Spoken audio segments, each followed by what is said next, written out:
پاکستان میں ترقی جادو ٹونے سے نہیں، محنت سے ہوگی۔ ہمیں پاکستان کو گروتھ کی طرف لے کر جانا ہوگا۔ ملک کی معیشت تیزی سے مستحکم ہو رہی ہے۔ ماضی کے فیصلوں سے سیکھ کر مستقبل کی تیاری کرنی ہے۔ ہم نے باقی قوموں سے آگے بڑھنا ہے۔ وزیر اعظم شہباز شریف کا ہری پور میں ہونہار طلباء میں لیپ ٹاپ تقسیم کی تقریب سے خطاب۔ انہوں نے کہا کہ بنیان مرصوص میں بھارت کو ایسا سبق سکھایا کہ مودی اسے کبھی نہیں بھول سکے گا۔ اللہ کی رحمت اور قوم کی دعاؤں سے جنگ میں پاکستان کو فتح ملی۔ انہوں نے کہا کہ ہمارے نوجوان قوم کے ہیروز اور معمار ہیں۔ نوجوان نسل ملک کی ترقی کی ضامن ہے۔ چاروں صوبے مل کر ترقی کریں گے تو پاکستان عظیم بنے گا۔ محنت، دیانت اور بھائی چارے سے پاکستان عظیم بنے گا۔ شہباز شریف نے ہری پور میں دانش اسکول کے قیام کا اعلان کر دیا۔ وزیر اعظم نے ہری پور میں طالبات کے لیے دانش اسکول کا علیحدہ کیمپس اور ہری پور پل کی تعمیر کا اعلان کیا۔ تقریب میں ہونہار طلباء کو گارڈ آف آنر پیش کیا گیا۔ سڈنی بیچ واقعے پر بغیر شواہد پاکستان کے خلاف پروپیگنڈا کیا گیا۔ واقعے کی فوری بعد بھارتی میڈیا اور سوشل میڈیا نے پاکستان پر الزام لگا دیا۔ وفاقی وزیر اطلاعات عطا تارڑ کی غیر ملکی میڈیا کو اسلام آباد میں بریفنگ، کہا کہ بھارت کی جانب سے فوراً پاکستان کے خلاف جھوٹا بیانیہ بنایا گیا۔ سڈنی واقعے پر پاکستان کو بدنام کرنے کی مذموم کوشش کی گئی۔ آج کے دور میں کسی بھی شخص کی پہچان کے جدید طریقے موجود ہیں۔ آسٹریلوی حکام نے بونڈائی بیچ واقعے پر ذمہ داری کا ثبوت دیا ہے۔ بھارتی ریاست بہار کے شہر پٹنہ میں بی جے پی کے اتحادی بہار کے وزیر اعلیٰ نتیش کمار ریڈی کے خلاف ایک تقریب میں مسلمان خاتون ڈاکٹر کا نقاب کھینچنے پر مقدمہ درج ہو گیا۔ بھارتی میڈیا رپورٹس کے مطابق لکھنؤ میں سماج وادی پارٹی کی رہنما سمیہ رانا نے نتیش کمار کے خلاف مقدمہ درج کروا دیا ہے۔ اس حوالے سے آپ کو بتاتے چلیں، دوسری جانب انسانی حقوق کی عالمی تنظیم ایمنسٹی انٹرنیشنل انڈیا کا کہنا تھا کسی عوامی عہدیدار کی جانب سے کسی خاتون کا حجاب یا نقاب زبردستی ہٹانا عورت کی عزت، شناخت اور ذاتی آزادی پر سنگین حملہ ہے۔ واضح رہے کہ یہ واقعہ 2 روز قبل پیش آیا تھا، جس کے بعد نقاب کھینچنے کو بھارتی سیاسی رہنماؤں، صحافیوں اور انسانی حقوق تنظیموں نے شرمناک قرار دیا تھا۔ انسانی حقوق کے کارکن دیپیکا پشتکر ناتھ نے اسے جنسی ہراسانی کا سنگین واقعہ قرار دیا، جبکہ مقبوضہ کشمیر کی سابق وزیر اعلیٰ محبوبہ مفتی نے بھی اس واقعے کی شدید الفاظ میں مذمت کرتے ہوئے اسے خواتین کی تذلیل قرار دے دیا ہے۔ پاکستان نے معرکہ حق میں بھارت کو تاریخی شکست دے کر ایک بار پھر اپنی فضائی اور عسکری برتری کا مظاہرہ کیا ہے۔ بھارتی سیاسی اور عسکری قیادت نے اپنی ناکامی کا اعتراف کر کے حقیقت کو تسلیم کیا ہے۔ کانگریس لیڈر پرتھوی راج چوہان نے جنگ کے پہلے دن ہی بھارت کو پاکستان کے ہاتھوں مکمل پسپائی کا سامنا کرنے کا اعتراف کر لیا۔ انہوں نے کہا 7 مئی کو صرف آدھے گھنٹے کی فضائی لڑائی میں ہم پاکستان سے مکمل طور پر شکست کھا گئے تھے۔ بھارتی طیاروں کو مار گرایا گیا اور پوری بھارتی فضائیہ گراؤنڈ پر رک گئی۔ پرتھوی راج چوہان کا کہنا تھا کہ بھارتی فضائیہ کے دیگر طیارے پاکستان کے ہاتھوں مارے گرانے کے خوف سے میدان میں اترنے سے قاصر تھے۔ بھارتی فوجی قیادت نے بھی آپریشن سندور میں اپنی ناکامی کا اعتراف کر لیا۔ چین میں پاک بحریہ کے ہنگور کلاس آبدوز غازی لانچ اہم دفاعی سنگ میل حاصل کر لیا گیا۔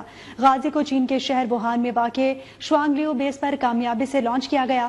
آبدوز کی لانچنگ کی تقریب میں پاکستان اور چین کے سینئر حکام نے شرکت کی۔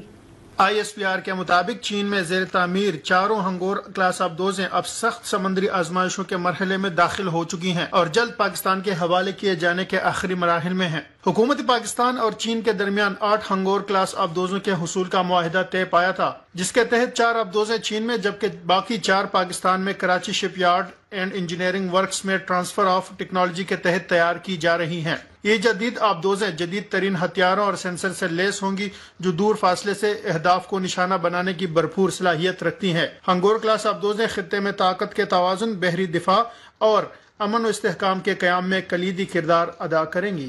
اڈیالہ جیل کے باہر دھرنے کا مقدمہ تھانہ صدر بیرونی میں درج کر لیا گیا ہے۔ مقدمہ انسداد دہشت گردی ایکٹ کی دفعات کے تحت درج کیا گیا۔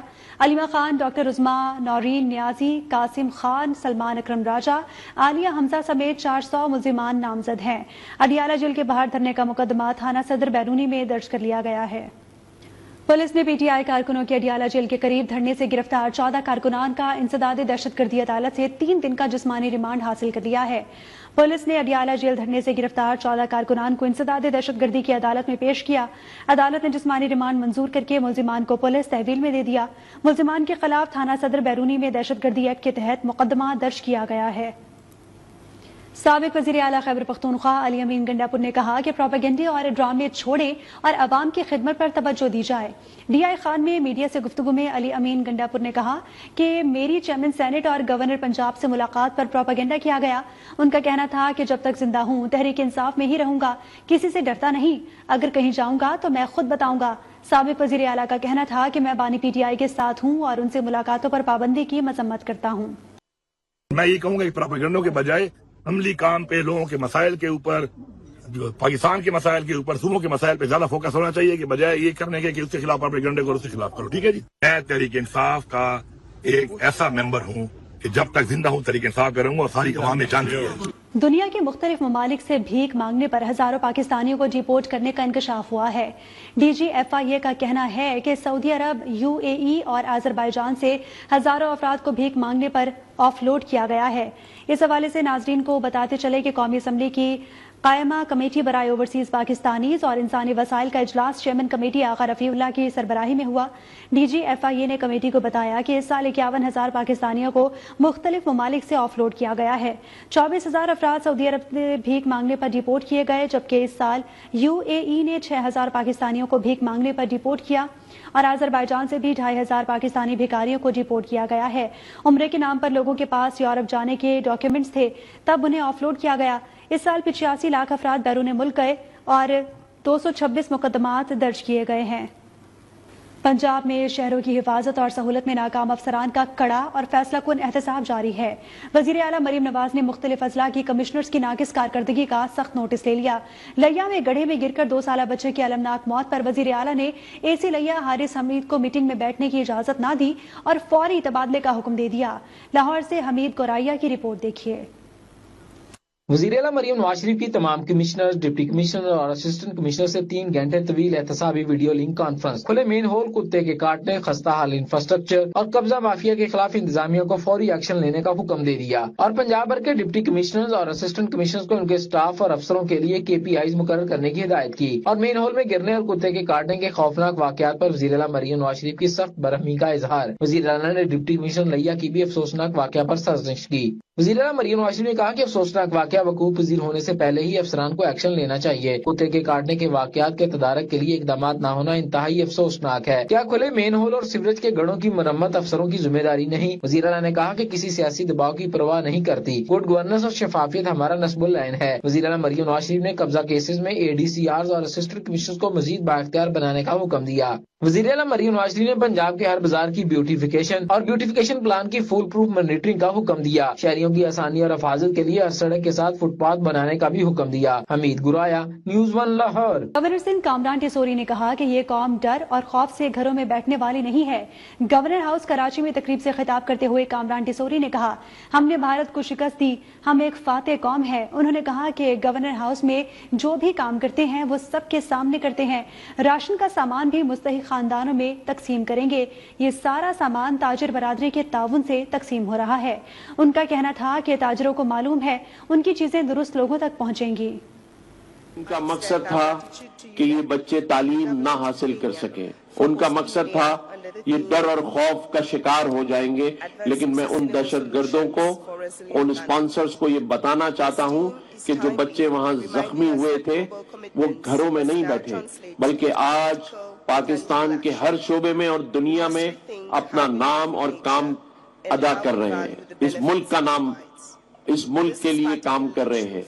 یہ قوم خوف سے گھر بیٹھنے والی نہیں ہے، یہ وہ غیور قوم ہے جو مقابلہ کرنا جانتی ہے۔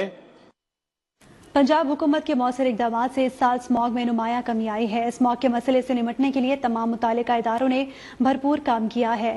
لاہور میں سینئر وزیر پنجاب مریم اورنگزیب کا پریزنٹیشن سے خطاب، کہا کہ ماضی میں اسماگ کی وجہ سے نظام زندگی بری طرح متاثر تھا، تعلیمی ادارے بند کرنے پڑتے تھے، حکومت نے فصلوں کی باقیات جلانے پر مکمل پابندی عائد کر دی، دھواں چھوڑنے والی گاڑیوں کے سخت جانچ کا نظام لایا گیا ہے۔ متحدہ عرب امارات کے وزیر رواداری اور بقائی بحمی شیخ نہیان بن مبارک النہیان کی خیر پرآمد ہوئی۔ وزیر داخلہ محسن نقوی نے معزز مہمان کا استقبال کیا۔ وزیر داخلہ محسن نقوی کی شیخ نہیان بن مبارک النہیان سے ملاقات ہوئی۔ دونوں رہنماؤں نے متحدہ عرب امارات کے قومی دن کی مناسبت سے مل کر کیک کاٹا۔ محسن نقوی نے UAE کے قومی دن پر شیخ نہیان بن مبارک النہیان کو مبارکباد بھی پیش کی۔ ملاقات میں دو طرفہ تعاون کو مزید فروغ دینے پر تبادلہ خیال کیا گیا۔ محسن نقوی نے کہا کہ پاکستان اور متحدہ عرب امارات کے درمیان برادرانہ تعلقات باہمی اعتماد، احترام اور دیرینہ رفاقت پر قائم ہیں، جنہیں مزید مضبوط بنانے کے لیے دونوں ممالک کا عزم غیر متزلزل ہے۔ موسم کے حوالے سے اپڈیٹ ہے کہ محکمہ موسمیات نے ملک کے مغربی اور بالائی علاقوں میں 20 سے 22 دسمبر کے دوران بارشوں کی پیشگوئی کر دی ہے۔ رپورٹ کے مطابق مغربی ہواؤں کا سلسلہ 19 دسمبر کو بلوچستان میں داخل ہوگا اور اس دوران گرج چمک کے ساتھ بارش، پہاڑوں پر برفباری متوقع ہے۔ محکمہ موسمیات کے مطابق بلوچستان میں 19 اور 20 دسمبر میں بارش اور برفباری کا امکان ہے۔